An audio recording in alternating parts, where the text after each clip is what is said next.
मेरा नाम राजेंद्र है। मैं एक शराबी हूँ। हाय राजेंद्र। अल्कोहलिक एनो हाय हाय अल्कोहलिक एनोनिमस की मदद और मेरे ईश्वर की बड़ी कृपा है। आज शराब की कोई जरूरत महसूस नहीं होती है और अच्छा लगता है। दोस्तों, मेरे पास स्पॉन्सर है। मेरा होम ग्रुप सूरत नवजन ग्रुप मेरा होम ग्रुप है। और मैं गुजरात का मेंबर हूँ। और आज एक अच्छी जिंदगी जीने की कोशिश करता हूँ। अ, दोस्तों, एक ग्रुप में कई दिनों के बाद मैं आया हूँ। अचानक मुझे स्पीकर के तौर पे दे दिया गया है। और मेरा टॉपिक भी है रिजाइनमेंट। अभी भी मैं खुन्नस से भरा हुआ था थोड़ी देर पहले। आज एक मरण हो गया था। कुछ हमारा रिलेटिव है। तो उसने आज ही उसका वो बेचना हमारे में बोलते हैं 8 से 10 रात को वो रख दिया। तो पहले ही रिजाइनमेंट आया कि ये इसको आज ही मरना था। आज मेरा स्पीकर शेयरिंग है। अभी मैं गाड़ी पे हूँ, रास्ते में हूँ। और साइड पे पार्क करके मैं अपना शेयरिंग करने की कोशिश कर रहा हूँ।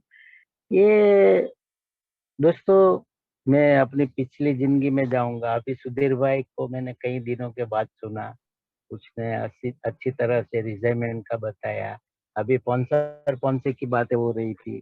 सब सुन रहा था। लेकिन मैं ड्राइविंग कर रहा था और 2 मिनट पहले मैंने गाड़ी साइड में पार्क किया।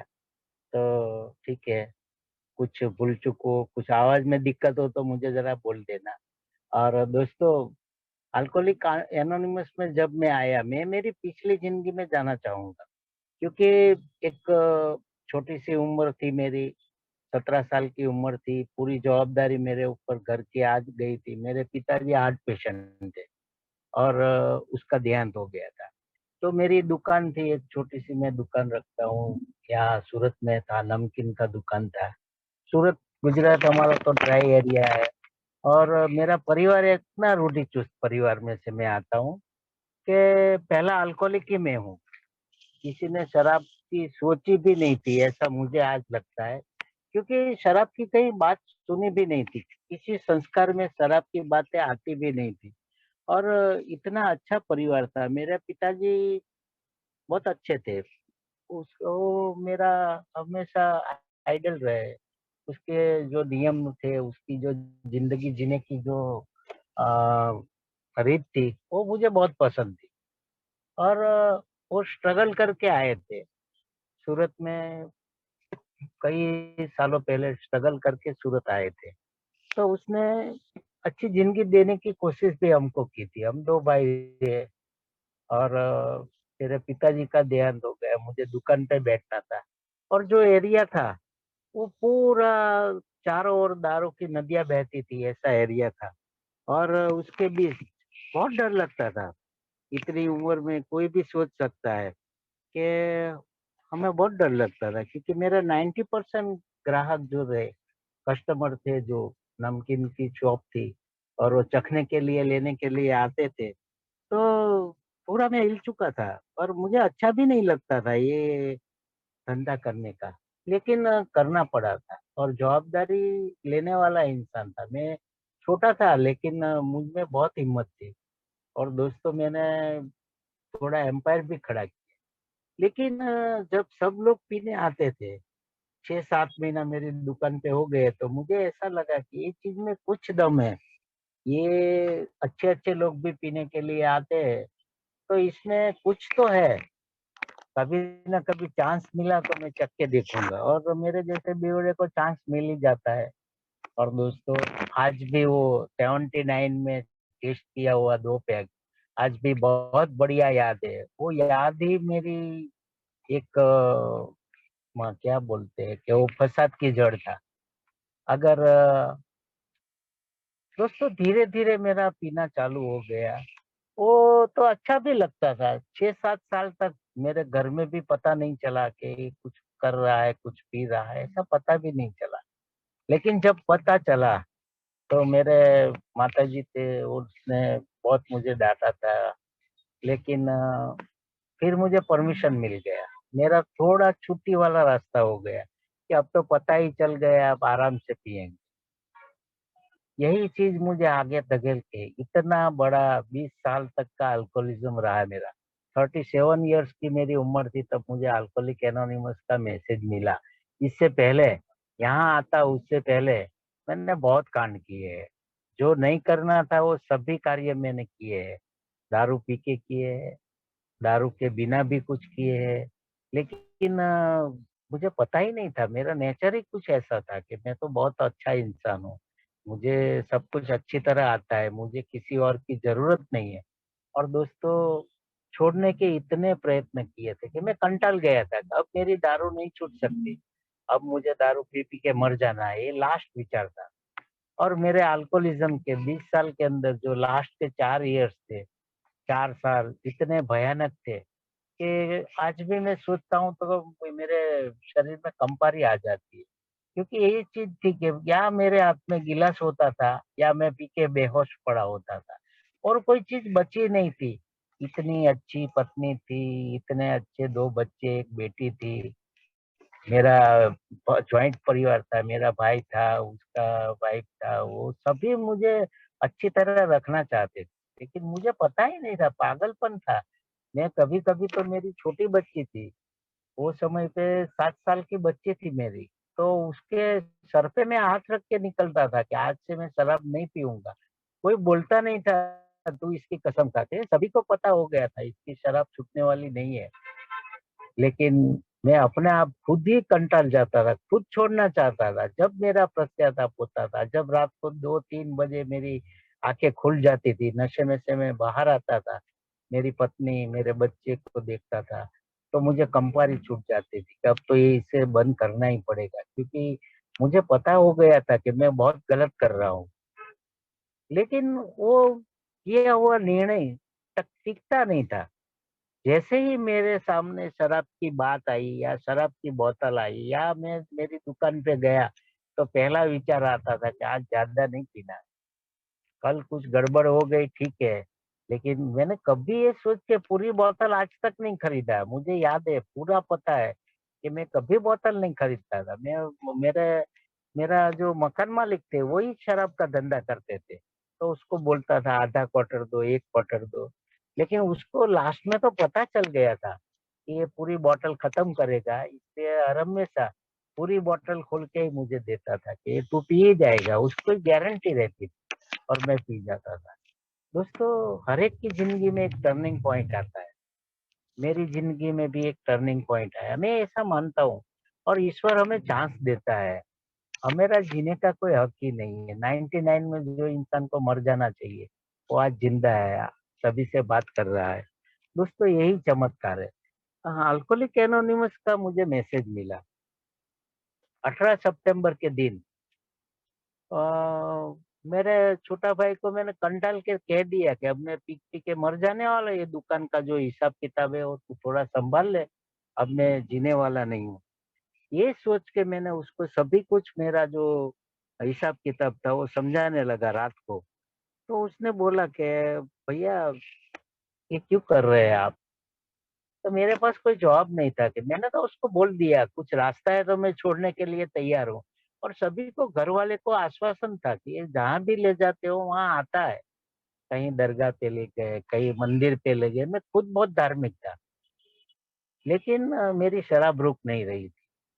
तो उसने बोला कि, मैंने बोला उसको कि कोई रास्ता हो तो दिखा। उसने बोला एक साइकाट्रिस्ट है।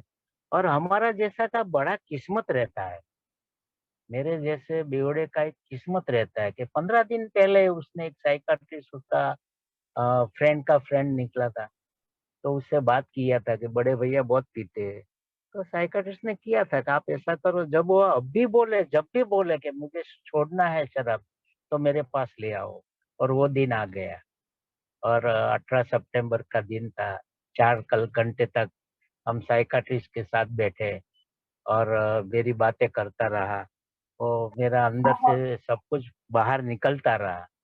और मैं रोते भी रहा, 3-4 बार मैं रो पड़ा, अभी सर मुझे शराब छोड़ देना है, अब मैं शराब नहीं पी सकता हूँ, कुछ रास्ता दिखाओ, कुछ ऐसी दवाइयाँ दो कि मेरी शराब छूट जाए। मुझे ऐसा ही था कि कुछ दवाई तो आती होगी कि मेरा शराब रुक जाए, मेरा शराब छूट जाए। मैं पूरी तरह शराब छोड़ना चाहता था। दोस्तों, उसने ट्रीटमेंट करके बाद में, वो बहुत अच्छे साइकियाट्रिस्ट थे। उसने तो तुरंत नाम लिख दिया, एक चिट्ठी पे लिखा अल्कोहलिक एनोनिमस। पहली बार मेरे कान पे ये शब्द पड़े और मेरे छोटा भैया जो बाहर बैठा था उसको अंदर बुलाया और बोला कि शाम को आज मीटिंग करनी है। अभी मेरे जैसे दारूडिया बहुत इगोस्टिक होता है, बहुत कंफ्यूज होता है। मैं बहुत कंफ्यूज था। यार, शराब छोड़ने के लिए थोड़ी मीटिंग हो सकती है, वो भी चर्च में। मैं तो ब्राह्मण हूँ, मेरा तो चर्च से कुछ लेना देना है नहीं। लेकिन एक अंदर से बहुत बड़ी इच्छा शायद होगी। अंदर से मैं थक चुका था, पूरा भाग क्या तो टूट चुका था। और एक ही आशा बची थी कि अब बस शराब पी पी के मर जाना है। कभी मैंने सुसाइड की कोशिश नहीं की है, क्योंकि मरने का तो डर ही इतना था। लेकिन अब तो मरना ही है तो शराब पी के मरना है। दोस्तों, उसी दिन मेरा छोटा भाई और मैं साथ में गए। ईगो कितना था कि मेरा छोटे भाई को अंदर नहीं आने दिया, तो तू बाहर बैठ, मैं अंदर जाता हूँ। अंदर मेरे साथ एक चमत्कार होता है। 12-13 लोग बैठे थे वो टाइम पे सूरत में। और मीटिंग की शुरुआत ही अभी होने वाली थी। तो एक भाई जो चेयरमैन पे बैठ गया, तो मुझे ऐसा लगा ये कोई बॉस होगा, ये इसे हैंडल करने वाला। लेकिन उसका जो पहला शब्द मेरे कान पे पड़ा, वही मेरे लिए चमत्कार था। उसने अपना नाम बताया और पीछे बोला कि मैं एक शराबी हूँ। यही मेरे लिए चमत्कार था, क्योंकि मैंने आज तक तो 20 साल के अंदर शराबी पीरियड में कभी अपने आप को शराबी नहीं माना था। शराब छोड़ने की कोशिश करता था, लेकिन मैंने कभी ये नहीं सोचा था। कोई भी मुझे बोलता था कि तू शराब पीता है, तो मैं तुरंत उसके साथ झगड़ा हुए थे। मेरे 3-4 बड़े झगड़े हुए थे कि तेरे बाप की पीता हूँ, मैं अपने पैसे की पीता हूँ। और यहाँ तो ये अपने आप को शराबी बोल रहा है। और आज भी जब भी मैं सैर करता हूँ, पहली मीटिंग मेरे सामने आ जाती है। तो 3 शेयरिंग मुझे मिले पहली मीटिंग में। सबसे आज 3 ही याद है और पूरी तरह याद है, क्योंकि पहला ही शेयरिंग था। हमारे एक डॉक्टर साहब है, वो शेयर कर रहे थे कि दारू दारा सिंह है, दारा सिंह के साथ फाइट करोगे तो मार ही पड़ेगा। और ये चीज बराबर मगज में आ गई कि दारा सिंह इतना बड़ा पहलवान है, मैं फाइट करने जाऊंगा तो कुछ ना कुछ मार खा के ही आऊंगा। जब भी मैं शराब पीने के लिए गया हूँ, कुछ ना कुछ नया किस्सा लेके ही साथ में आया हूँ। और दोस्तों, तो दूसरा शेयरिंग था one day at A time, आज के दिन नहीं पीना है। ये भी बहुत बड़ी चीज थी। पहले मैं जब भी छोड़ने की कोशिश करता था, 5 साल नहीं पीना है, अभी 5 साल में सब कुछ अच्छा हो जाएगा, बाद में हम पियेंगे, ऐसा सोच के छोड़ता था। और 5 घंटे तक भी शराब से दूर नहीं रह पाता था। लेकिन यहाँ तो एक दिन की बात थी, वो भी मेरी बहुत बड़ी चिंता थी। आज तो अच्छे अच्छे, वो छोटी छोटी उम्र के लड़के ये में आते हैं और संभल जाते हैं।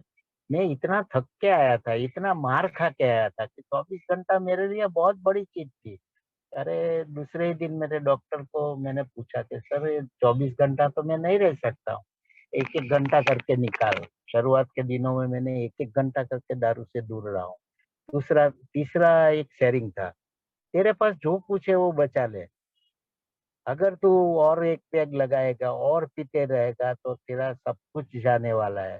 लास्ट में तेरी जिंदगी भी चली जाएगी। ये 3 बातें मुझे अच्छी लगी और मैं मीटिंगें करता था। मैं बहुत पढ़ा लिखा नहीं हूँ, एसएससी तक ही मैं पढ़ा हूँ। तो सभी लिटरेचर इंग्लिश में थे, अंग्रेजी तो मेरे ऊपर से बांस की तरफ चली जाती थी, कुछ समझ में आता नहीं था। लेकिन थक के आया था और पूरी ईमानदारी से छोड़ना चाहता था। मेरा फैमिली का पूरा सपोर्ट रहा है। फैमिली के सपोर्ट के बिना मैं शराब छोड़ ही नहीं सकता हूँ, ऐसा मुझे महसूस होता है। मेरे लिए तो सच्ची बात है। मेरी पत्नी मेरे साथ मीटिंगें करती थी, मेरा छोटा भाई पूरी हेल्प करता था। डॉक्टर ने भी बताया था कि तेरी दुकान स्लीपिंग प्लेस है, 3 महीने तक जाना नहीं है। और मैं नहीं गया था, दुकान पे नहीं गया था। और छोटा भाई ने बोल दिया कि ताला लगा देंगे, लेकिन आपकी जिंदगी बचती है तो हम और कुछ कर लेंगे। लेकिन दोस्तों, मेरी सोब्राइटी चालू हो। अभी यहाँ दिक्कतें बाद में चालू होती है। बोलते हैं ना, प्लिंक आउट स्टेज जब निकल जाता है, 2 महीना, 4 महीना, 6 महीना, सब निकलने लगे, शराब से दूर रहने लगा, धंधे पे जाने लगा, पैसे बचने लगे, फैमिली में अच्छा वातावरण स्थापित हो गया, फिर मेरी दिक्कतें चालू होती है। लोगों की अपेक्षा बढ़ने लगती है। और दोस्तों मैं सुनता था, मुझे सुनने का बहुत बड़ा आदत रहा है। मैं कई शुरुआत के दिनों में, शुरुआत के सालों में मैं कभी शेयरिंग भी नहीं करता था।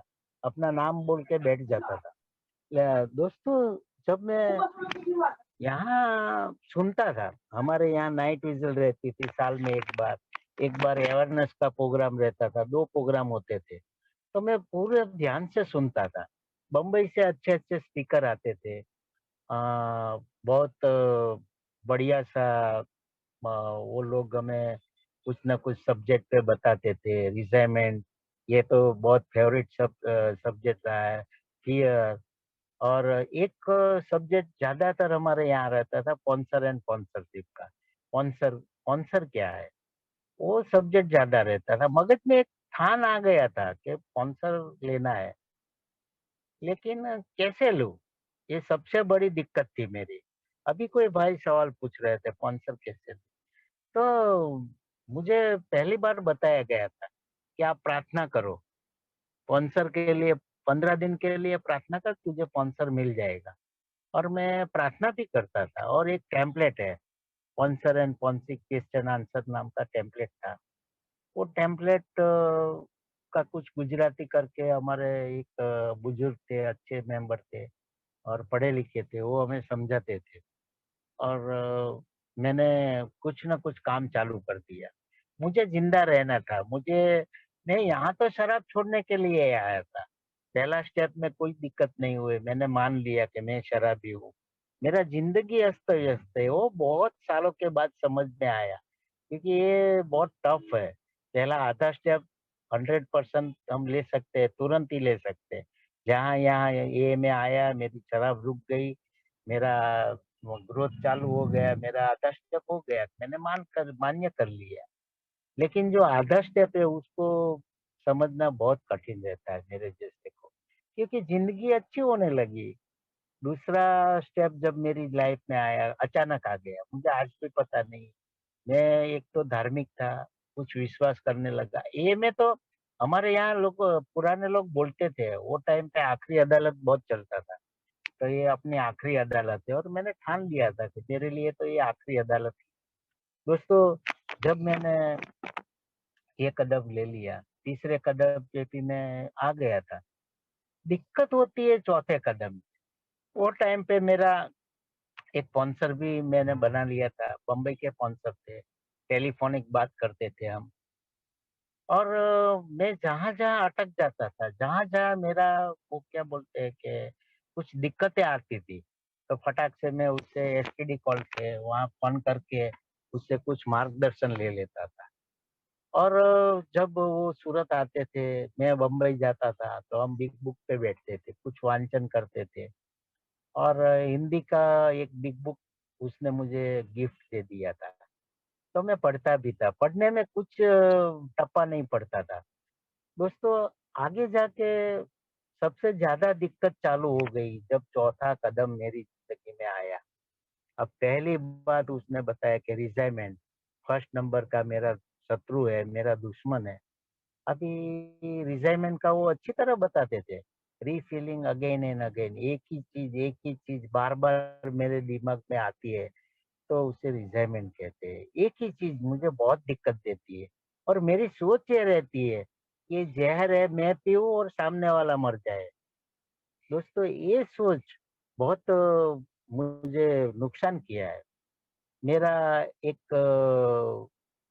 चौथा स्टेप मैं जब कर रहा था 2003-4 में, वो टाइम पे हम स्टोरी लिखते थे।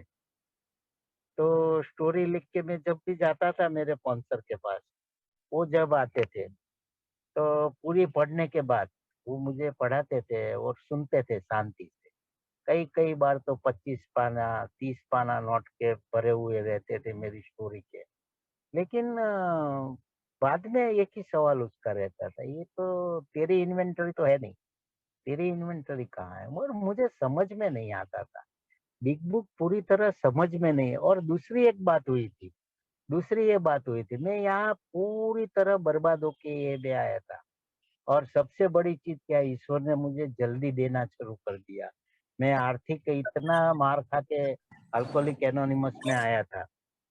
तो पहली तो मेरी प्रगति चालू हो गई और मेरे दिमाग के अंदर, मैं बहुत इनर इंसान हूँ। मैं जल्दी बाहर बोल नहीं सकता हूँ। अंदर ही अंदर अपने विचारों के साथ खेलता रहता हूँ। तो मेरे अंदर एक विचार चल रहा था कि यार अभी मैं आया था अल्कोहलिक एनोनिमस में शराब छोड़ने के लिए, और तो काम है था ही नहीं मेरा। अब मेरी शराब रुक गई है, अब मुझे प्रोग्राम की क्या ज़रूरत है? ये विचार सबसे घातक विचार है मेरे, क्योंकि मेरे जैसे दारूडिये को ये विचार आता ही है, क्योंकि मैं सचमुच में मुझे शराब मेरा प्रॉब्लम लगती थी। वो भी अल्कोहलिक एनोनिमस में आने के बाद मैंने स्वीकार किया कि शराब मेरा प्रॉब्लम है।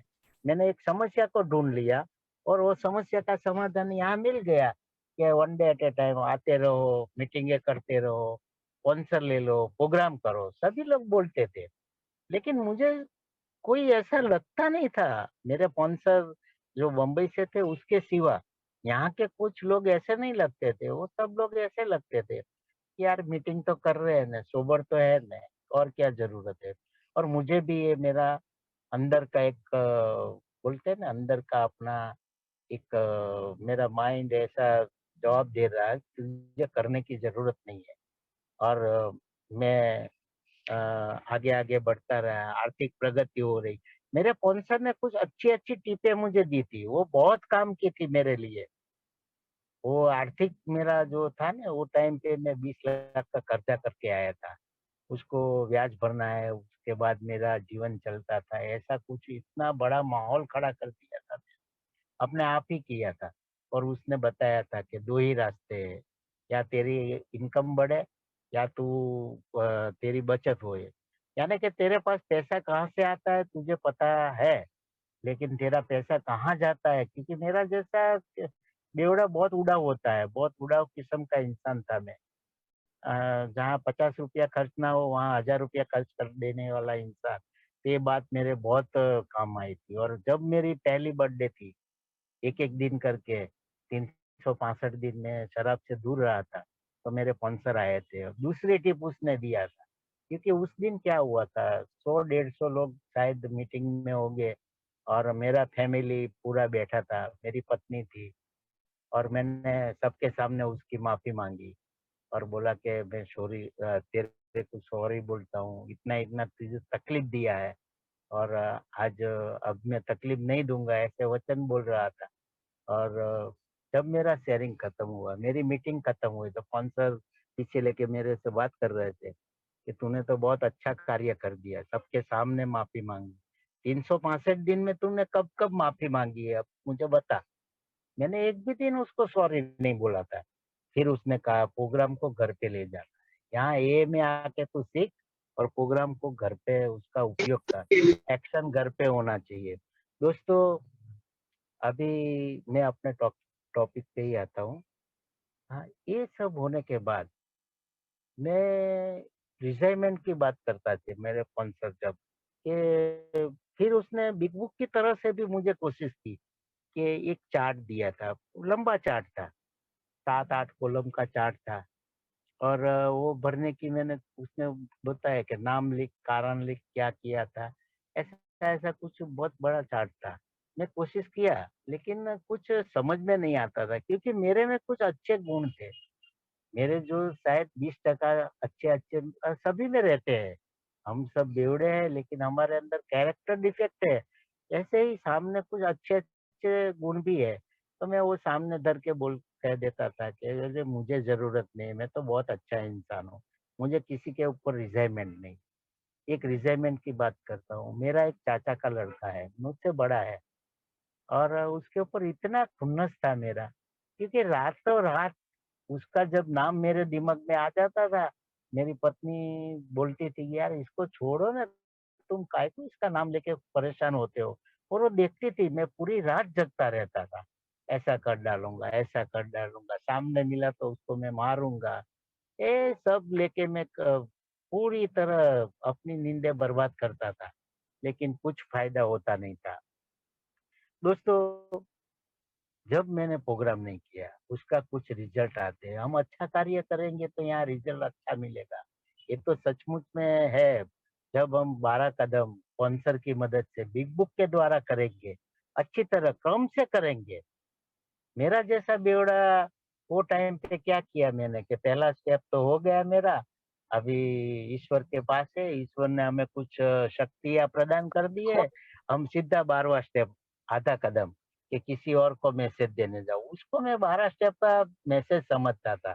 वो मेरी गलतफ़हमी थी। वो तो फिर सिर्फ मीटिंग का इन्फॉर्मेशन देने के लिए मैं जा रहा था।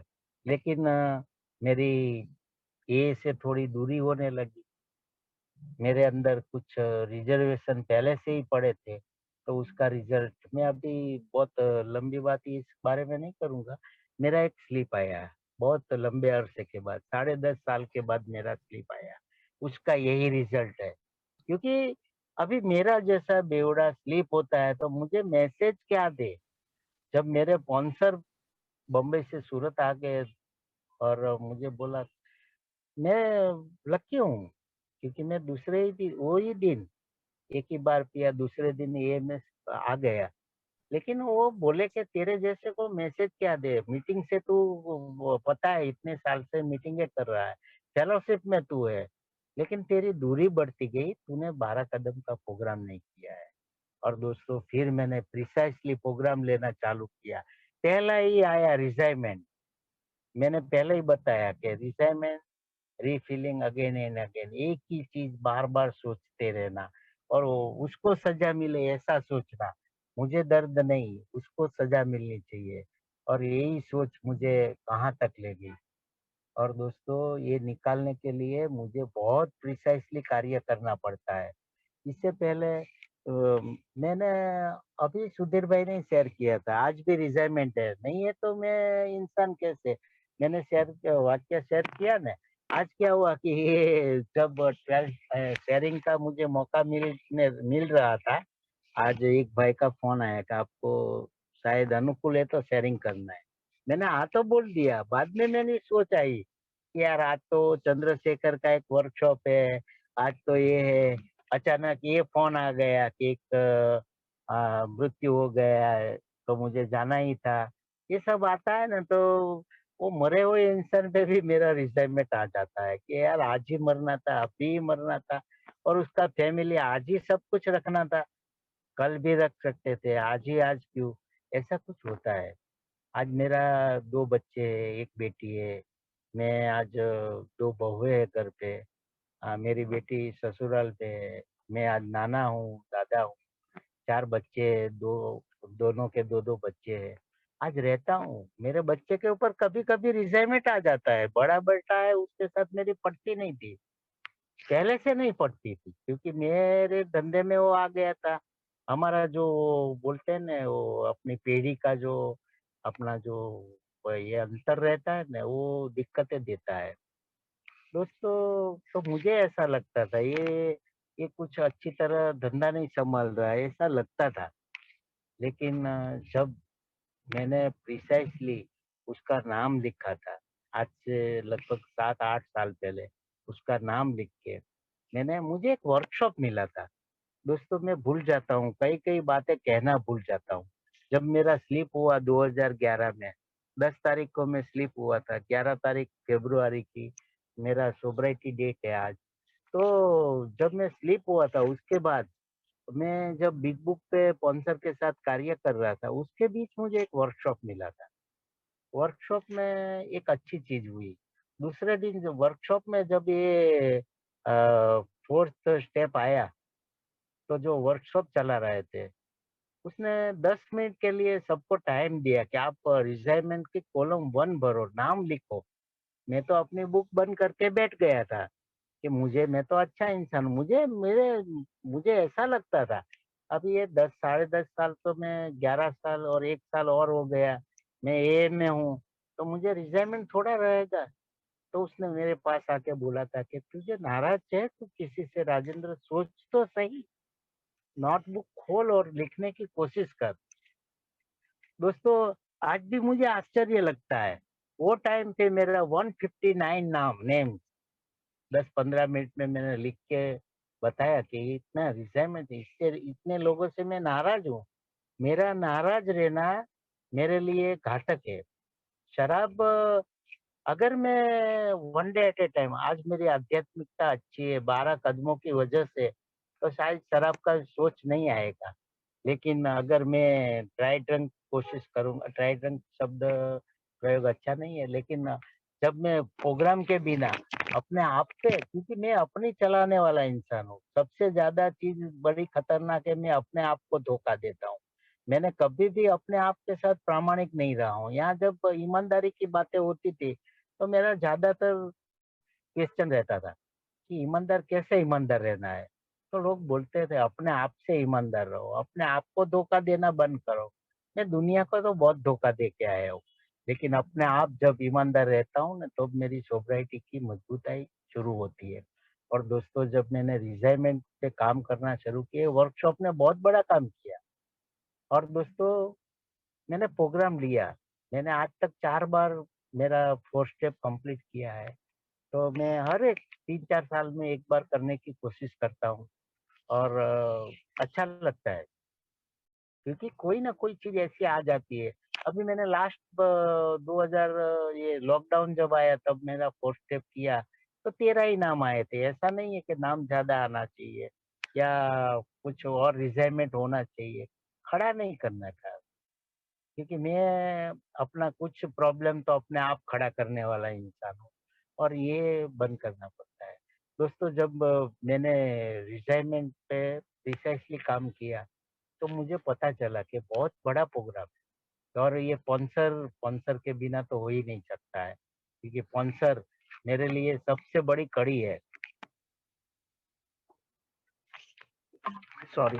हाँ, तो जब मैंने प्रोग्राम रिटायरमेंट के ऊपर काम करना चालू किया और बहुत ध्यान से पढ़ा, बहुत ध्यान से स्पॉन्सर से सवालें पूछता रहता था और एक-एक चीज़ लेके मैं उसके ऊपर काम करते रहा, तो मेरा ज़िंदगी अच्छा हो गया। तब मुझे पता चला, मैं तो ऐसा सोचता था मेरे में कहाँ कैरेक्टर डिफेक्ट है, रम रमी रमाबाई 3 डिफेक्ट है, वो तो मेरी पहले दिन मेरा शराब छूट गया, आगे जाके जाते मैं जो पे एंड यूज़ में जाता था, तो वो भी मेरा बंद हो गया, जुआ खेलना बंद हो गया, सभी कुछ अच्छा हो गया। लेकिन जब मैं प्रिसाइज़ली 4 स्टेप किया जब तीसरी दूसरी बार मैंने किया था, तीसरी बार किया, तो इतना प्रिसाइज़ली हुआ, इतना चौकस तरीके से मैंने किया कि भई पहले मुझे रिज़ाइनमेंट पार्ट 1 रिज़ाइनमेंट पहले मुझे जब दिया था मेरे स्पॉन्सर ने, तो पूरा चार्ट था, लंबा चार्ट था। तो पहले रिज़ाइनमेंट, फिर फ़ियर, फिर सैड, फिर उसके साथ जब मैंने शेयर किया 5th स्टेप में, तो मेरी जो-जो कमियाँ रह गई थी, वो भी वहाँ खत्म हो गई। जो मुझे बहुत डिटेल में शेयर करना था, वो मैंने शेयर किया और मैं वो कमियों से आज़ादी पाते गया। दोस्तों, बिग बुक का प्रोग्राम है कहता है कि पहले समस्या को ढूँढो। मुझे पता चलना चाहिए कि ये मेरी समस्या है और जब मैं समस्या को ढूँढ लेता हूँ, तो उसका ये समाधान है और इसका ये एक्शन पार्ट है, ऐसा बोलते हैं। और जब तक मेरे में एक्शन नहीं आती है, अगर मैंने समस्या को ढूँढ लिया, समाधान भी ढूँढ लिया, अच्छी-अच्छी बातें करने लगा, लेकिन एक्शन में कुछ नहीं है, तो उसका रिज़ल्ट कुछ भी मिलेगा नहीं और ये मेरे अनुभव की बात है। ऐसा नहीं है कि मैं अपने आप से कुछ पढ़ के कुछ ऐसे-ऐसे ये कर रहा हूँ, ऐसी नहीं है। ये मेरे अनुभव है क्योंकि मुझे एक्शन में लाना ही पड़ेगा। और जब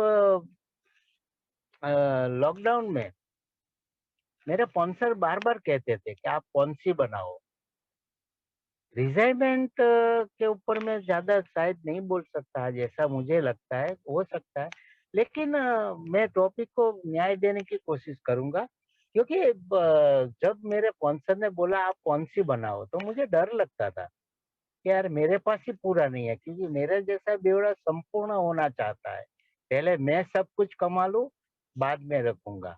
एग्ज़ाम्पल के तौर पे मुझे किटी में कुछ डालना है, तो पहले 500 का मेरा टारगेट रहता है कि 500 मेरे पास इकट्ठा हो जाएँगे, बाद में 500 पूरा मैं किटी में डाल दूँगा, ऐसा नहीं है।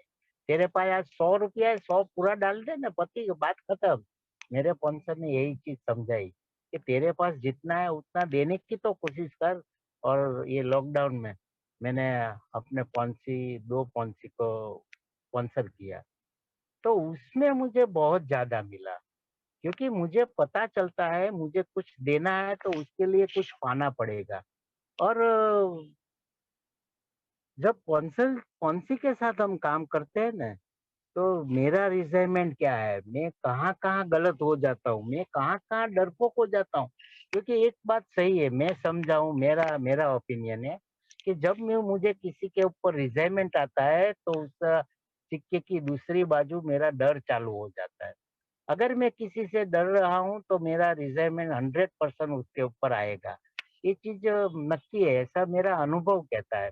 और दोस्तों, जब ये प्रोग्राम प्रिसाइज़ली चालू किया तो मुझे ये अपने यही ग्रुप में से एक रॉय टी, मैं नाम लेना चाहूँगा, उसका एक वर्कशॉप था वलसाड में, वो भी मुझे मिला था और उसका मैंने वर्कशॉप किया। फिर उसने यही शायद यही ग्रुप में पहला प्रोग्राम किया 12 स्टेप का।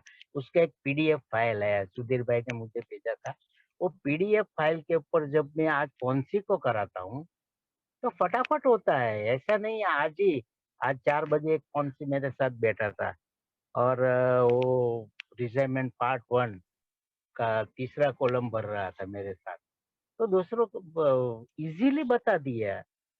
बिग बुक ये जो मैंने नाम दिया अभी, वो बिग बुक को सवाल करते हैं। मुझे पता चलता है कि इसका जवाब कहाँ है। मैं ऐसे बिग बुक पढ़ता हूँ, ऐसे बिग बुक करता हूँ। बिग बुक तो 1 टू 1 हर एक 0 पेज से ही करना चाहिए। लेकिन जब कुछ पॉलिसी मेरे साथ प्रोग्राम करते हैं ऐसा-ऐसा, तो अभी मान लो कि कोई पॉलिसी है मेरा, तो ज़्यादा साल से सोबर है। ये में आ रहा है, मीटिंग कर रहा है, फेलोशिप कर रहा है, कुछ उसने कहीं अच्छे-अच्छे प्रोग्राम सुने हैं, तो उसको ले जाना है तो फटाक से हम ले जा सकते हैं कि भई तू डायरेक्ट फर्स्ट स्टेप करवा दिया कि भई ये 2 सवाल है 44 पेज पे, तू इसका जवाब दे, हमें आया तू शराबी है कि नहीं नक्की कर, नक्की किया, तो फिर प्रोग्राम करने में देर किसकी, राह किसकी देखना है। फिर जो आधा स्टेप है उसके जो 8 सवाल है, मेरी भावनिक बीमारी से लगे हुए, उसके ऊपर ले गए। फिर उसको दूसरे स्टेप का एक सवाल है कि भई विश्वास है तेरे में, विश्वास करने की इच्छा है, हो गई तेरा दूसरा स्टेप खत्म। तीसरे स्टेप में 4-5 स्टेप कि भई अपने आप को ईश्वर मानना बंद करो। और वो परमपिता है, मैं उसका संतान हूँ, वो दिग्दर्शक है, मैं उसका नौकर हूँ, वो मालिक है। ऐसा-ऐसा करके हम ले जाते हैं, फिर उसको पार्ट 1 में दे देता हूँ, जो रोय का है। और आज ही ये कर रहा था, इतना मुझे अच्छा लग रहा है किसी के साथ काम करते हुए। जब वो रिज़ाइनमेंट कर रहा था, तो उसका चेहरा देख के मुझे ऐसा लगता, वो बोलता था, "क्या ऐसा हो सकता है?" ऐसा उसने पहले नाम तो लिख लिए सब, कॉलम खत्म हो गया। दूसरी कॉलम भी उसको गाइडेंस दे दिया कि भई तुझे क्या-क्या कारण है, तू लिख। और जब तीसरी कॉलम लिखा कि भई हमारी 3 स्ट्रिंग है, उसके 5 पार्ट है कि भई तेरा आत्मसम्मान क्या है, तेरा स्वाभिमान को कहाँ ठेस पहुँची है, तू तेरा व्यक्तिगत संबंध में कहाँ ठेस पहुँची है, तेरे आर्थिक सुरक्षितता में कहाँ ठेस पहुँची है, तेरी भावनिक सुरक्षितता क्या कहती है, तेरा सेक्स रिलेशनशिप कहाँ हर्ट होता है, ये 5 हो गए। और दूसरा आ गया एम्बिशन, तेरी महत्वाकांक्षा में कहाँ-कहाँ तू इसमें तुझे हट रहा है, तू तू इसमें तुझे दिक्कत आ रही है। तेरा घमंड क्या कहता है, तेरा डर कहाँ-कहाँ है। ये सब हम लिखवाते हैं या करवाते हैं तो उसको भी बहुत अच्छा लगता है। अभी रिज़ाइनमेंट पार्ट 2 आ गई है। पार्ट 2 में मेरा सचमुच में मेरा ऑपरेशन होता है। क्योंकि पहले तो नाम तो जो है सेम है, दूसरी बात हो गई कि भाई तेरा तूने क्या किया? अभी मेरा पार्ट आता है कि मैंने क्या किया? सामने वाला तो 99% गलत है, ऐसा मैं मानता हूँ और होता भी है कई-कई बार। मेरा 1% मैं कहाँ गलत हूँ, वो ढूँढना है। क्योंकि मेरे अपने आप का हिस्सा, अपने आप के हिस्से को मैं सफाई करने वाला हूँ। अपने आप को कुछ बदल सकता हूँ, सामने वाले को नहीं बदल सकता हूँ। और दोस्तों, जब मैं ये प पार्ट 2 करता हूँ, तो मैं मुझे तूने क्या किया? वो लिखना आता है तो मुझे पता चलता है कि इसने तो ये किए थे जिसके कारण मुझे इसके ऊपर रिज़ाइनमेंट है। लेकिन तेरा भी कुछ रोल है ना, तूने क्या-क्या गलतियाँ की है उसके सामने। और तब मेरी कैरेक्टर डिफेक्ट बाहर आती है। और कैरेक्टर डिफेक्ट के बाहर आती है, वहाँ मेरा छठा कदम चालू हो जाता है। और दोस्तों, जब कुछ छूट जाता है मेरे जैसे अल्कोहलिक से या मेरे जैसे बेवड़े से, तो जब मैं स्पॉन्सर के पास बैठता हूँ, स्पॉन्सर के सामने पूरा नंगा होना पड़ेगा, क्योंकि विश्वास तो लाना ही पड़ेगा। यहाँ बोला है ना कि एक अपने ईश्वर के सामने, मेरा जैसा बेवड़ा क्या करता है? मैंने किया था इसलिए बोल रहा हूँ। ईश्वर के सामने जब बैठ के बोलना था, तो मैंने किया कि यार ये तू तो सब कुछ जानता है, अब तेरे सामने क्या बोलूँ? तुझे तो सब कुछ मेरी लाइफ पता ही है, और मैं अपने आप से अपने पीछे वाले दाग नहीं देख सकता हूँ। और दोस्तों, जब किसी और मेंबर के साथ हम बात करते हैं, अपने पूरे दिल से बात करते हैं, तो बात करते ही हम हल्के हो जाते हैं, और कुछ रिजल्ट की तो सोच ही नहीं है। क्योंकि हम जब उससे के साथ सिर्फ शेयर कर लेते हैं, तो भी वो हम हल्के हो जाते हैं, और मेरी कैरेक्टर डिफेक्ट के सामने आ जाती है। 7वें में प्रार्थना किया, 8वें में सब नाम आ गए, 9वें में अमेंड्स किए। अमेंड्स करने के बाद मैं उसकी टीका नहीं करूँगा, उसके साथ ऐसा व्यवहार फिर नहीं करूँगा। ये मेरा कमिटमेंट होना चाहिए, और अमेंड्स रोज़-रोज़ होते रहना चाहिए। दोस्तों, शायद टाइम भी खत्म होने की तैयारी है। आज मैं गाड़ी में ही हूँ, और मैंने कुछ अपने हिसाब से शेयर करने की कोशिश की है। कुछ गलतियाँ भी हो गई है, तो मुझे माफ़ कर देना। और दोस्तों, ये ग्रुप ने मुझे जो मौका दिया, तो मैं उसके लिए बहुत-बहुत धन्यवाद अदा करता हूँ, क्योंकि मैं कई दिनों से ग्रुप में आया नहीं था, और मुझे अच्छा लगता है। नागपुरी स्नेहाचल ग्रुप, शायद मैं नाम भी पढ़ना भूल गया हूँ आज। और मेरी कुछ ऐसी आदतें भी है कि मुझे याद भी नहीं रहता है। और आज एक अच्छी ज़िंदगी जीने की कोशिश कर रहा हूँ। और दोस्तों, स्पॉन्सर लेने में कभी भी हड़बड़ाइए मत, क्योंकि स्पॉन्सर लेना बहुत ज़रूरी है, क्योंकि स्पॉन्सर ही मेरी ज़िंदगी शायद बचा सकता है। और आगे जाके एक बात करके, क्योंकि ये रिटायरमेंट ये सब कुछ निकल जाता है, दुनिया ऐसे ही चलती है। अगर मेरे में कुछ परिवर्तन आता है, तो दुनिया पहले देख लेती है, मुझसे पहले दुनिया देखती है कि इसमें कुछ परिवर्तन है। और लोग माफ़ भी बहुत जल्दी कर देते हैं, लेकिन पहले माफ़ी मुझे मुझे लोगों को माफ़ करना पड़ेगा। जिसके साथ मेरा रिज़ाइनमेंट था, उसको पहले मुझे माफ़ कर देना पड़ा दिल से, फिर मैं माफ़ी माँग सकता हूँ। और जब मैं माफ़ी माँगता हूँ, तो मुझे 100% माफ़ी मिल सकती है। और तो थैंक यू वेरी मच।